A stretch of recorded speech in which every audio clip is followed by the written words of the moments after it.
Nós vamos agora então dar início à continuidade de um estudo que o pastor vem realizando ao longo desses últimos dias.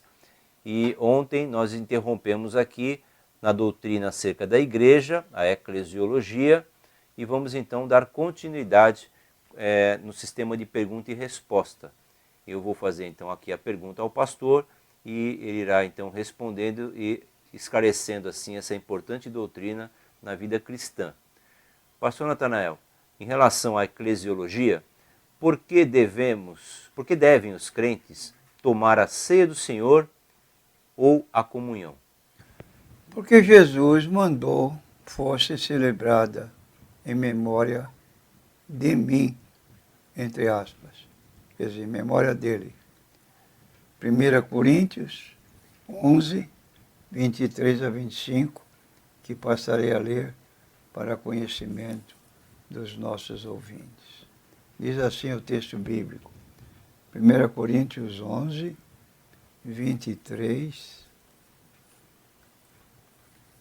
a 25.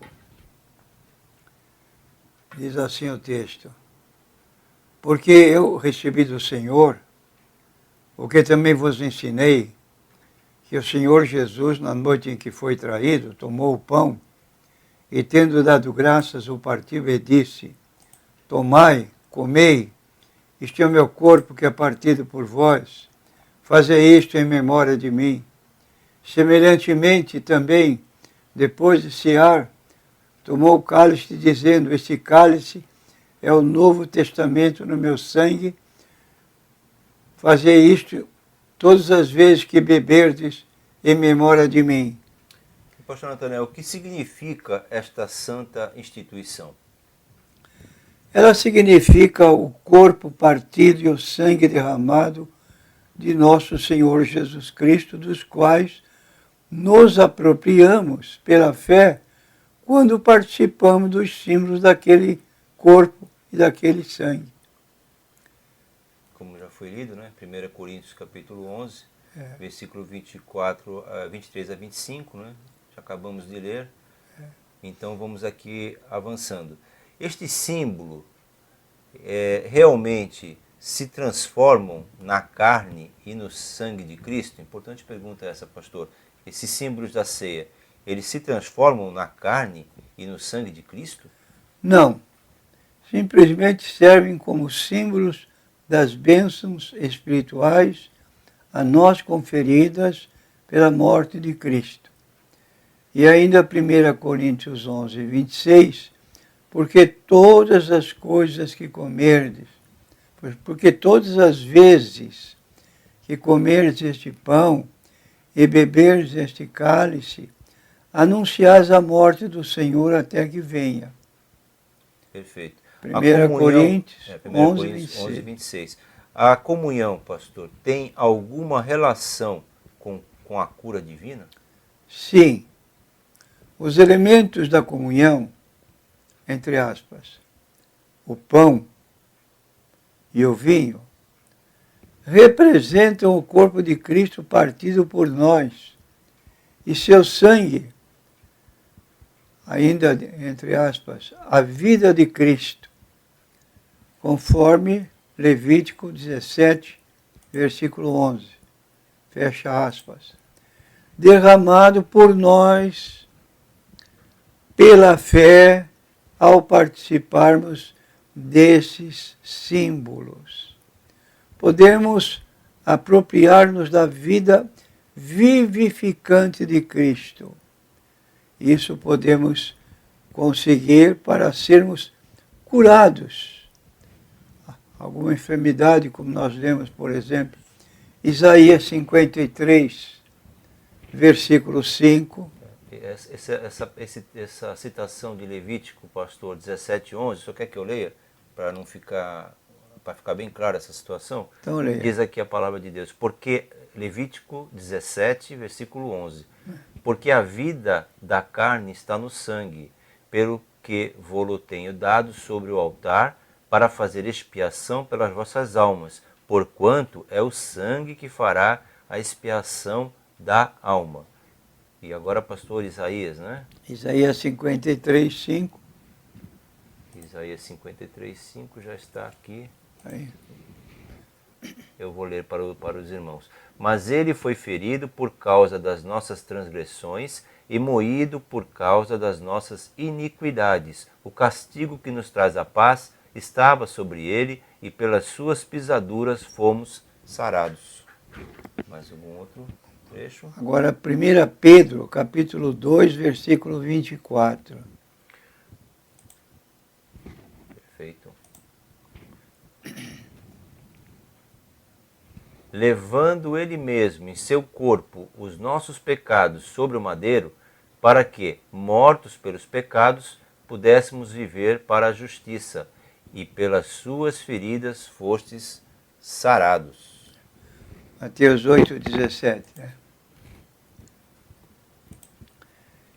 1 Coríntios 11. Para que, Mateus 8, 17, para que se cumprisse o que fora dito pelo profeta Isaías, que diz: Ele tomou sobre si as nossas enfermidades e levou as nossas doenças. Então é o texto de Isaías 53. De Isaías repetido aqui, mencionado aqui no Evangelho segundo Mateus.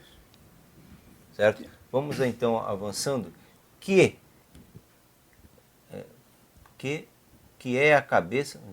Quem é a cabeça da igreja? Não, mas aqui tem mais. Está mal formulado. 1 Coríntios, né, capítulo 11, versículo 27 a 30, que nós já lemos aqui um trecho de 24 a 25, mas nós vamos repetir essa importante citação. 1 Coríntios, capítulo 11, versículos 27 a 30, para fechar aí o entendimento.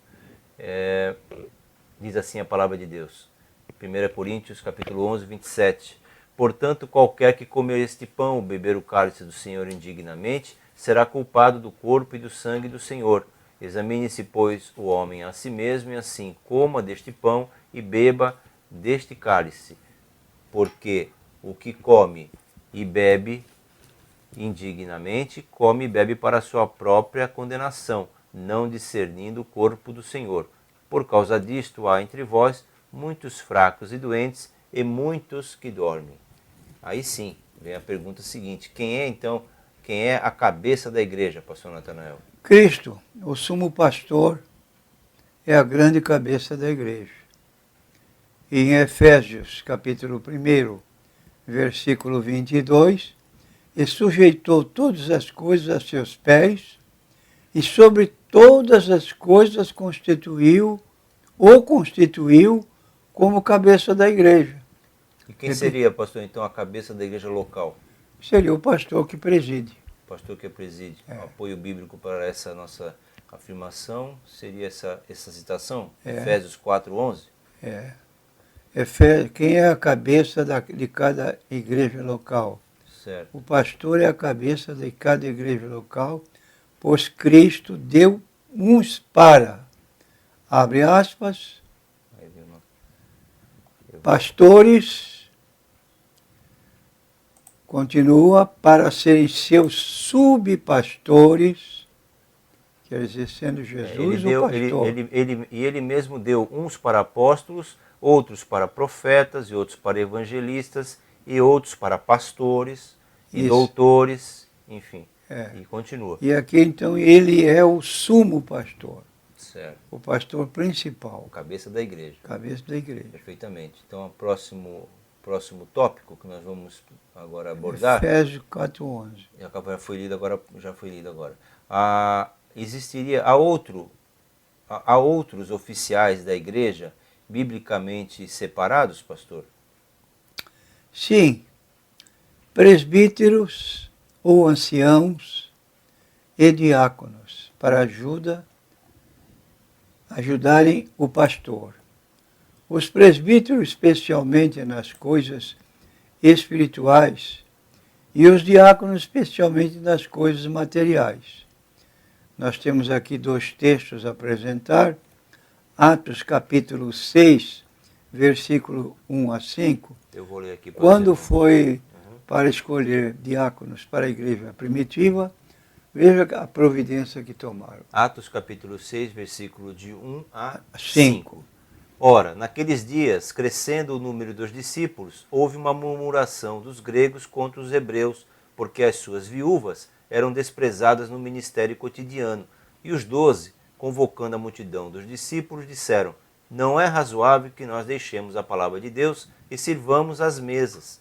Escolhei, pois, irmãos, dentre vós, 7 homens de boa reputação, cheios do Espírito Santo e de sabedoria, aos quais constituamos sobre este importante negócio, mas nós preservaremos na oração e no ministério da palavra. E este parecer contentou a toda a multidão, e elegeram Estevão, homem cheio de fé e do Espírito Santo, e Filipe, e Prócoro, e Nicanor, e Timão, e Parmenas, e Nicolau, prosélito de Antioquia. Perfeito. E também, 1 Timóteo também, não é? 1 Timóteo 3, 1 a 13. Eu vou ler aqui para os irmãos. 1 Timóteo capítulo 3, versículos de 1 a 13. Esta é uma palavra fiel. Se alguém deseja o episcopado, excelente obra deseja. Convém, pois, que o bispo seja irrepreensível, marido de uma mulher, vigilante, sóbrio, honesto, hospitaleiro, apto para ensinar, não dado ao vinho, não espancador, não cobiçoso de torpe ganância, mas moderado, não contencioso, não avarento, que governe bem a sua própria casa, tendo seus filhos em sujeição com toda a modéstia. Porque se alguém não sabe governar a sua própria casa, terá cuidado da igreja de Deus? Não neófito, para que, ensoberbecendo-se, não caia na condenação do diabo. Convém também que tenha um bom testemunho dos que estão de fora, para que não caia em afronta e no laço do diabo. Da mesma sorte, os diáconos sejam honestos, não de língua dobre, não dados a muito vinho, não cobiçosos de torpe ganância, guardando o mistério da fé numa consciência pura. E também estes sejam primeiro provados, depois sirvam se forem irrepreensíveis. Da mesma sorte, as esposas sejam honestas, não maldizentes, sóbrias e fiéis em tudo. Os diáconos sejam maridos de uma só mulher e governem bem a seus filhos e suas próprias casas, porque os que servirem bem como diáconos adquirirão para si uma boa posição e muita confiança na fé que há em Cristo Jesus. Pastor Natanael, quebrando um pouquinho a rotina aqui da nossa lição, me chamou a atenção o versículo 6 de 1 Timóteo capítulo 3, e para todos esses participantes aqui da obra de Deus, ele recomenda: não neófito, para que ensoberbecendo-se não caia na condenação do diabo. Esse versículo está se referindo ao estudo da palavra especificamente? Não, neófito na fé. Ele não está integrado e ele não tem conhecimento de tudo, não neófito. Como diz aqui. O senhor veria aqui alguma implicação acerca daquela advertência de Judas, quando ele recomenda que nós batalhemos pela fé que uma vez foi dada aos santos? Seria aqui uma advertência à questão apologética para que o obreiro não fique embaraçado nessa situação? Todos esses pormenores que um pastor precisa ter, porque hoje observa o seguinte: os pastores a quem nós consultamos têm conhecimento teológico, mas não têm conhecimento como nós fazemos, apologético. E é uma falha muito grande, porque às vezes se faz pergunta, como você está vendo, fazendo essas perguntas aqui, movida uma com a outra. Se você sabe uma e não sabe a outra, você não dá uma resposta correta. Nós temos uma questão apologética que foi perguntada há poucos minutos atrás. Quando nós respondemos se os símbolos referentes à ceia, no caso o pão, se transformaria na carne e no sangue de Cristo. Aí nós temos aí a extrapolação do caso dos católicos, né? Na questão da transubstanciação do pão e do vinho, né? Em que naquele momento lá, na realização da missa, em que os fiéis participam, eles realmente creem que aqueles elementos se transformam em carne e sangue de Jesus, sendo que eles não participam dos dois elementos, participam apenas do pão. Só quem participa do suco de uva ou do vinho seria o dirigente daquela celebração, que seria o padre. Então nós temos aqui uma questão apologética envolvida dentro da não é questão literal, doutrinária. né? Então o conhecimento teológico por si só, ele é insuficiente para poder você ter aqui uma boa orientação, né, para as ovelhas. Né? E a forma como está avançando o número de igrejas e conceitos que estão sendo levantados periodicamente, é fundamental que o pastor tenha um conhecimento apologético. Já houve tempo que não precisava. Ninguém sabia o que era isso. Mas hoje está ao contrário. Pastor, apontar as falhas doutrinárias de determinados grupos que se autodenominam cristãos, ou até no nosso meio, é uma forma correta? Ou o que o senhor pensa a respeito disso? É uma forma correta, porque desde que não esteja seguindo corretamente a Bíblia, por exemplo, essa colocação, nascimento de Jesus. Está lá bem claro. Quando perguntaram, quer dizer, ela não teve relação com o seu marido. Foi diretamente pelo Espírito Santo que a criança foi gerada. E isso é uma perdura sempre na Igreja Católica, a ideia de que, na verdade, houve o ato sexual, considerando que Maria foi esposa de José. Agora, no caso específico... no caso, me perdoe, pastor, no caso eles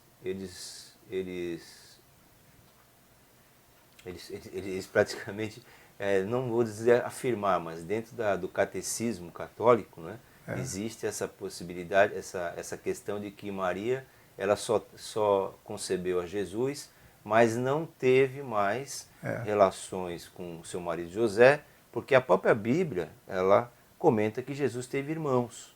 Né? Jesus teve irmãos. Mas eles vêm com um esforço, né? Um esforço doutrinário, um esforço exegético para explicar o inexplicável, dizendo que não, que quando a Bíblia menciona irmãos, é como se nós, hoje em dia, mencionamos, saudamos um irmão da igreja, uma pessoa da igreja como irmãos também. Então, tudo isso para tentar sustentar a tese da Imaculada Conceição, né? Que é outra questão que não tem apoio bíblico. Não tem apoio bíblico. Apenas no catecismo. Então a gente coloca o catecismo e pede igualdade com a Bíblia Sagrada, o que para nós também não nos parece correto. Não é? A Bíblia ela tem que ser a autoridade máxima. E a nossa regra de fé, a verdade máxima. E não tudo que você coloca ao lado da Bíblia como colocando assim em grau de importância, é uma heresia. É uma heresia, como grupos, né, adventistas, como os testemunhos de Jeová. O adventista tem... Qual é a conotação do adventista com a Bíblia? Ele reparte metade da autoridade da Bíblia é da própria Bíblia, e a outra metade é de Ellen White. Quer dizer, você não pode dizer que a Bíblia é inteiramente ordenada por Deus, porque uma parte dela, na mesma igualdade, foi... Só no que Ellen White diz que tem que ser. E Ellen White, naquele livro Grande Conflito, que é de origem dela, tem erros históricos e doutrinários tremendos. Quer dizer, esse livro é o best-seller deles. É o único livro que eles publicaram que deu margem a uma saída fabulosa, como agora também o da Ellen White. A Grande Esperança, né? Grande Esperança, tá 70 milhões de exemplares. Quantos da Bíblia foram distribuídos? Nenhum. Quantos exemplares da Bíblia? Nós temos os nossos irmãos aí, dessa entidade aí, que doa. Gideões, né? Eles dão os Gideões. Só livro que tem Bíblia. Não tem outro escritor que possa ali se coadunar e também ser chamado a atenção para a capacidade dele, como se ele tivesse um tipo de inspiração semelhante aos escritores da Bíblia Sagrada.